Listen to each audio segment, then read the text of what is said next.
বিদেশী চৰাই আহে 600-700 মান চৰাই এতিয়ালৈকে নথিভুক্ত হৈছে পানীদিহিঙত বিভিন্ন দেশৰ পৰা চৰাই বাসস্থানৰ খাদ্যৰ সন্ধানত পানীদিহিঙলৈ আহে আৰু পানীদিহিঙৰ এই চৰাই যি বিনন্দীয়া দৃশ্য সেই দৃশ্য চাবলৈ আমি গৈ আছোঁ পানীদিহিঙলৈ দুটোনি আমি এতিয়া কোনটো ৰাস্তাৰে যাম পানীডিং কেইবাটাও ৰাস্তা আছে এনে আমাৰ দৰ্শকসকলো জানিব লাগে কোন ৰাস্তাৰে গ'লে বেছি সহজ হয় কোন ৰাস্তাৰে যাম ডিমৌ হৈ নিতাই ৰাস্তাটোত গ'লে ভাল হ'ব নেকি ডিমৌ হৈ নিতাই ৰাস্তাটোত আমাৰ আৰু 5 কিলোমিটাৰমান গ'লে ডিমৌ ৰাস্তাটো সেইটো ৰাজমাই আগত ৰাস্তা ডিমৌ পাম ৰাজমাই নহয় এইটো সেই আমাৰ যে এখন হেৰিখন আছে অসম টুৰিজিমৰ হোটেল এখন আছে যে কি প্ৰশান্তিৰ মুখে মুখে এটা ৰাস্তা ৰাজমাই নোপোৱা আগত ৰাজমাই পাৰ নহয় পাৰ হ'ব নালাগে আমি লেফ্ট চাইডে সোমাব লাগিব আগতে এফালে এখন দলং ভগা আছিলে এফালে এখন দিগদাৰ হৈ যাবলৈ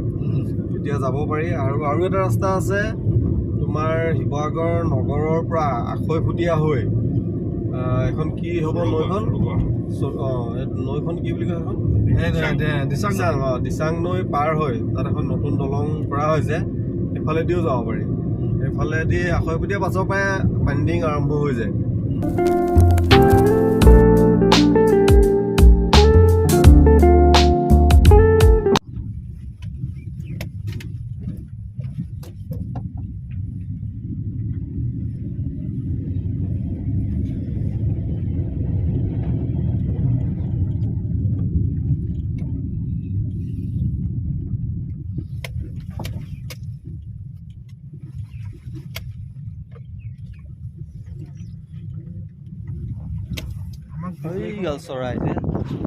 নমস্কাৰ বন্ধুসকল সুবান মই অন্য এটা ভিডিঅ'লৈ আপোনালোকক স্বাগতম জনাইছোঁ আজি আমি আছোঁ শিৱসাগৰ নগৰৰ সমীপ উত্তৰ প্ৰায় 15 কিলোমিটাৰ নিলগত অৱস্থিত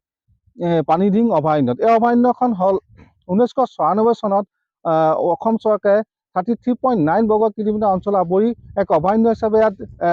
ঘোষণা কৰে এই অভয়াৰণ্যখনৰ শীতকালছোৱাত বিভিন্ন দেশৰ পৰিভ্ৰমী পক্ষী ইয়াত দেখা পোৱা যায় এই অভয়াৰণ্যখন শিৱসাগৰ জিলাৰ একমাত্ৰ পক্ষী অভয়াৰণ্য আৰু এই অভয়াৰণ্যখনৰ চাৰিওফালে গ্ৰাম্য অঞ্চল আৱৰি আছে এই অভয়াৰণ্যখনৰ বিষয়ে আপোনালোকক দেখুৱাম আপোনালোকে ভিডিঅ'টো শেষলৈকে চাই থাকিব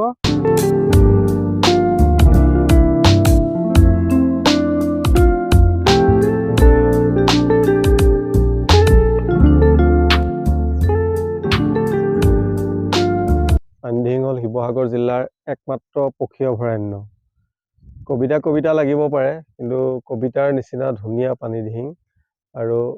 নিৰ্জনতাৰ মাজত যদি চৰাই গান শুনিবলৈ মন আছে তেতিয়াহ'লে আপুনি পানীডিঙলৈ আহিব পাৰে পানীডিং এইকাৰণেই বিখ্যাত যে ইয়াত দেশী বিদেশী ভালেমান চৰাই বিশেষকৈ শীতৰ কালত যিবোৰ আমি মাইগ্ৰেটৰী বাৰ্ড বুলি কওঁ পৰিব্ৰজন কৰা চৰাই এই চৰাইবিলাক দেশৰ বিভিন্ন অংশৰ পৰা আৰু বিদেশৰ পৰা ভালেমান চৰাই আহে আমি যি তথ্য পাইছোঁ সেই তথ্যসমূহৰ মতে ইয়ালৈ প্ৰায় 165 বিধৰো অধিক চৰাই বিভিন্ন ঠাইৰ পৰা আহে আৰু ইয়াৰে 96 বিধ প্ৰজাতি স্থানীয় আৰু ইয়াত যিসমূহ চৰাই পোৱা যায় সেইবিলাকৰ নামবোৰ মই কিছু কৈ দিছোঁ পানীডুবি ভেলা দৈকলা পানী কাউৰী মণিয়ৰি কণামুচৰি গোবক মাজুবক বৰবক কনুৱা শালখেদা কুলি কেতেকী নলচুপি তেলীয়া হাৰেং শামুক ভঙা হাড়গিলা খালী চকুৰে ইয়াত চৰাইবোৰ দেখা যায় কিন্তু ভিডিঅ'ত মানে কেপচাৰ কৰাটো সম্ভৱ নহয় ভিডিঅ'ত পানীডিঙৰ আমি যিটো বিউটি সেইটো বিউটি দেখাব পাৰোঁ ইয়াত পানীডিঙৰ যি জলাভূমি আছে জলাভূমিৰ কাষে কাষে চৰাইবিলাক চৰি থাকে আৰু সেউজীয়াৰ লগত চৰাইবোৰ মিহলি হৈ থাকে খালী চকুৰে দেখা সম্ভৱ নহয় বা যি মানুহে আগতে বাৰ্ড ৱাচিং কৰা নাই তেওঁলোকৰ চকুত এটাও চৰাই নপৰিব পাৰে কিন্তু চৰাইটো এনেকুৱা এটা প্ৰকৃতিৰ সৃষ্টি সেই প্ৰকৃতিৰ সৈতে মিলি থাকে আৰু সেইকাৰণে সি সুৰক্ষিত হৈ থাকে চিকাৰীয়ে পতককে মাৰিব নোৱাৰে মানুহে পতককে ধৰিব নোৱাৰে প্ৰকৃতিৰ লগত সম্পূৰ্ণৰূপে মিলি থাকে এতিয়া আমাৰ চকুৰ আগতে যে চৰাই আছে আমি দেখা নাই কিন্তু চাউণ্ডটো শুনি আছো তেওঁলোকে যিবিলাক কিচিৰ মিচিৰ চাউণ্ডবিলাক সেইবিলাক আমি শুনি আছো ৰাজমাই চাহ বাগিচা যিখন চাহ বাগিচা মাজেদি আহিলে মানে অলপ আহিলে 3 কিলোমিটাৰ মান অহাৰ পিছতে আমি এই পানীডিং পাম আৰু আপোনাৰ আৰু এটা ৰাস্তা আছে ইয়াৰ এগেইনষ্টত আপোনাৰ আখুপতীয়া যিটো ৰোড আছে ঢাইলি আখুপতীয়া ৰোড সেই ৰোডেও আহিলে মানে আপোনালোকে পাইণ্ডিং পাব পাৰি আহিবলৈ একদম সহজ পাইণ্ডিং আহিবলৈ একেবাৰে সহজ আৰু শীতৰ সময়ত আহিব লাগিব ৰাতিপুৱা খুব সোনকালে আহিব লাগিব তেতিয়াহে চৰাই দেখা যায় দুটামান তথ্য মই কৈ দিছোঁ যিসকলে ধৰি লওক এই ভিডিঅ'টো চাই আছে এইখন 1996 ডিচেম্বৰ মাহত অসম চৰকাৰে পক্ষী অভয়াৰণ্য হিচাপে ঘোষণা কৰে আৰু ইয়াৰ যিটো এৰিয়া হৈছে 33.9 স্কোৱাৰ কিলোমিটাৰ অলমষ্ট 34 কিলোমিটাৰ আমাৰ অন্যতম সদস্য টুটুমণি পৰা এতিয়া জানিব বিচাৰিম কেনেকুৱা লাগিলে ৰাতিপুৱাখন আহি মই সোনকালে তোমাক জগাই দিছিলোঁ ফোন কৰি 4টা বজাত হয় নাই 4টা বজাত জগাই মোৰ ওপৰত খঙো উঠিছে তোমাৰ আজি ইমান সোনকালে যাব লাগে নি হয় নাই কিন্তু আহি কেনেকুৱা লাগিলে ৰাতিপুৱা আহি কাৰণে ভাল লাগিল নে বেয়া লাগিল খুব ভাল লাগিলে ইমান ধুনীয়া দৃশ্য ঢেৰ চৰাই সেই আমাৰ কেমেৰা ফালে চোৱা তেতিয়াই আমাৰ ৰাইজে দেখিব তুমি কোন হয় নাই ওচৰতে মাছ ধৰি আছে গাখীৰ খীৰাই আছে ম'হৰ গাখীৰ গৰুৰ গাখীৰ বৰ ধুনীয়া লাগিলে চৰাই দেখি কেনেকুৱা লাগিলে চৰাই দেখি ভাল লাগিলে বোকাত অকণ সোমালো বোলে